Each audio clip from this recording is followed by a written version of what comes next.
আসসালামু আলাইকুম ওয়ারাহমাতুল্লাহি ওয়াবারাকাতুহু। প্রিয় ভাই ও বোনেরা, আজকের এই ভিডিওতে আমরা স্মরণ করব সেই দিনের ঘটনা যেদিন প্রিয় নবী মুহাম্মদ সাল্লাল্লাহু আলাইহি ওয়াসাল্লাম এই দুনিয়া ছেড়ে আল্লাহর কাছে ফিরে গিয়েছিলেন। এটি এমন এক ঘটনা যা শুধু সাহাবাদের নয়, মদিনার প্রতিটি মানুষের হৃদয়কে কাঁপিয়ে দিয়েছিল। চলুন ধাপে ধাপে শুনি সেই দিনের আবেগময় কাহিনী।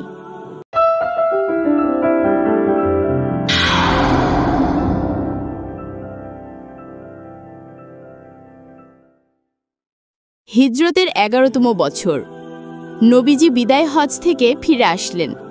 তিনি তখনই ইঙ্গিত দিয়েছিলেন, হয়তো আমি তোমাদের সাথে আগামী বছর দেখা করতে পারবো না। সাহাবারা তখনও বিষয়টি বুঝতে পারেননি।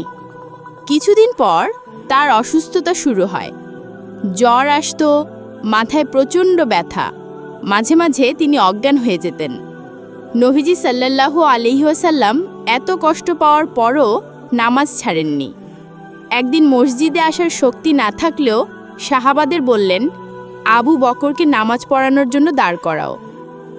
এভাবে কয়েকদিন আবু বকর রাদিয়াল্লাহু আনহু মুসল্লিদের ইমামতি করলেন। একদিন নবীজি কিছুটা সুস্থ বোধ করলেন। সাহাবারা নামাজে দাঁড়িয়ে আছেন, তিনি দুই সাহাবার কাঁধে ভর দিয়ে মসজিদে আসলেন। সাহাবারা তখন কাঁদতে লাগলেন, কারণ তাদের প্রিয় নবীকে এমন দুর্বল অবস্থায় আগে কখনো দেখেননি। ১২ই রবিউল আউয়াল, সোমবারের সকাল। ফজরের সময় সাহাবারা মসজিদে দাঁড়িয়ে নামাজ পড়ছেন। নবীজি আয়েশা রাদিয়াল্লাহু আনহার ঘর থেকে জানালা খুলে তাকালেন। তিনি দেখলেন তার উম্মত নামাজে দাঁড়িয়ে আছে। তার মুখে তখন একটুখানি হাসি ফুটে উঠল। সাহাবারা আনন্দে ভরে গেলেন, ভাবলেন হয়তো নবীজি সুস্থ হয়ে উঠছেন। নামাজ শেষ হলে নবীজি আবার শয্যায় শুয়ে পড়লেন। আয়েশা রাদিয়াল্লাহু আনহার কোলেই তিনি মাথা রাখলেন। তখন তার হাতে একটি সাওয়াক ছিল। তিনি ইশারা করলেন। আয়েশা রাদিয়াল্লাহু আনহা নরম করে তা পরিষ্কার করে দিলেন। নবীজি দাঁত মাজলেন। নবীজি সাল্লাল্লাহু আলাইহি ওয়াসাল্লাম অসুস্থ অবস্থায় ছিলেন। তার শেষ সময় ঘনিয়ে আসছিল। তখন ঘরে উপস্থিত ছিলেন হযরত জিবরাইল আলাইহিস সালাম এবং কিছু সাহাবী ও পরিবার। হঠাৎ মালাকুল মউত আজরাইল আলাইহিস সালাম দরজায় এসে সালাম দিলেন, কিন্তু তিনি সাধারণ মানুষের মৃত্যুর মতো হঠাৎ প্রবেশ করলেন না, বরং অনুমতি চাইলেন।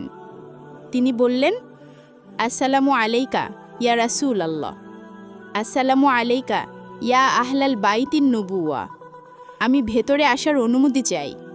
তখন হযরত ফাতেমা রাদিয়াল্লাহু আনহা জিজ্ঞাসা করলেন, কে দরজায়? তিনি বললেন, আমি সেই ব্যক্তি যে আগে কখনো কোনো ঘরে প্রবেশের জন্য অনুমতি চাইনি।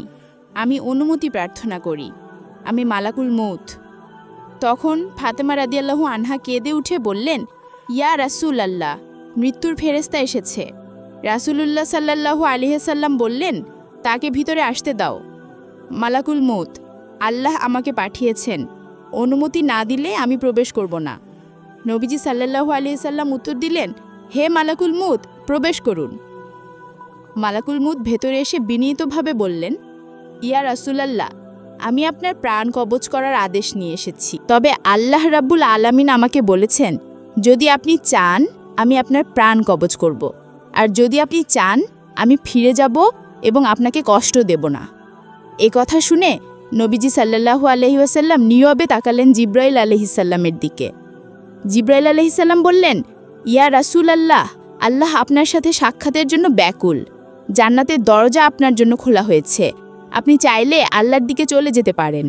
এ কথা শুনে নবীজি সাল্লাল্লাহু আলাইহি সাল্লাম বললেন, বারবার একটি দোয়া করতে লাগলেন, আল্লাহুম্মা ফির রফিকিল আলা, অর্থাৎ হে আল্লাহ, আমাকে সর্বোচ্চ সাথীর অর্থাৎ আপনার নৈকট্যে নিয়ে নিন। তখন মালাকুল মউত তার প্রাণ কবজ করেন, কিন্তু সেটা এত কোমলভাবে করেছিলেন যেন একজন নবজাতক শিশুর মুখ থেকে কণার মতো কিছু আলাদা করা হচ্ছে। উম্মতকে ভালোবেসে অশ্রুসিক্ত চোখে তার জিহ্বায় শেষ যে শব্দ ছিল তা হল উম্মাতি, উম্মাতি, অর্থাৎ হে আমার উম্মত, হে আমার উম্মত।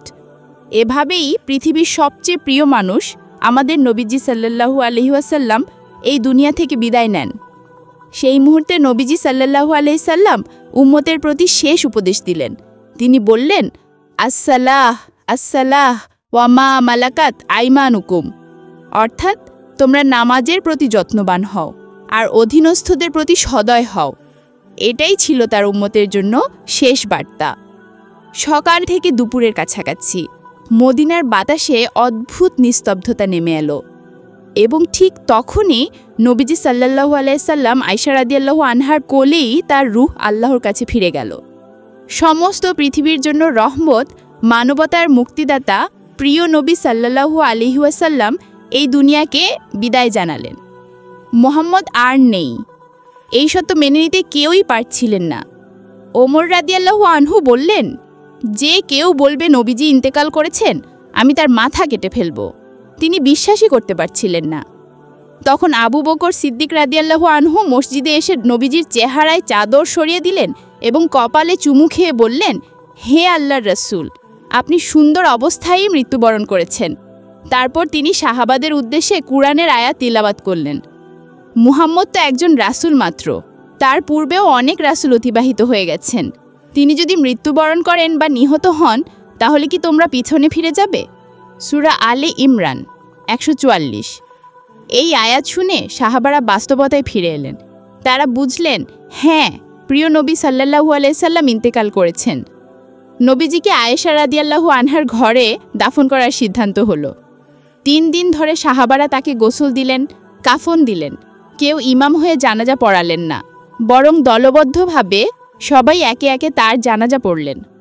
প্রিয় ভাই ও বোনেরা, নবীজির মৃত্যুর দিন আমাদের জন্য বড় একটি শিক্ষা রেখে গেছে। মৃত্যুর আগে তার শেষ উপদেশ ছিল নামাজ। তাহলে আমাদের জীবনের প্রথম কর্তব্যও নামাজ। তিনি বলেছিলেন অধীনস্থদের প্রতি সদয় হতে। অতএব পরিবার, কর্মচারী, বন্ধু সবার প্রতি আমাদের দায়িত্বশীল হতে হবে। আর সবচেয়ে বড় শিক্ষা হলো, যিনি সমগ্র মানবতার নেতা, তিনিও মৃত্যুর স্বাদ গ্রহণ করেছেন। তাহলে আমরাও একদিন এই দুনিয়া ছেড়ে যাব। আল্লাহ যেন আমাদেরকে নবীজির সুন্নাহ অনুযায়ী জীবনযাপন করার তৌফিক দান এবং কিয়ামতের দিন তার সুপারিশ লাভকারীদের অন্তর্ভুক্ত করেন। আল্লাহুম্মা আমিন। ওয়াসসালামু আলাইকুম ওয়া রাহমাতুল্লাহি ওয়া বারাকাতুহু।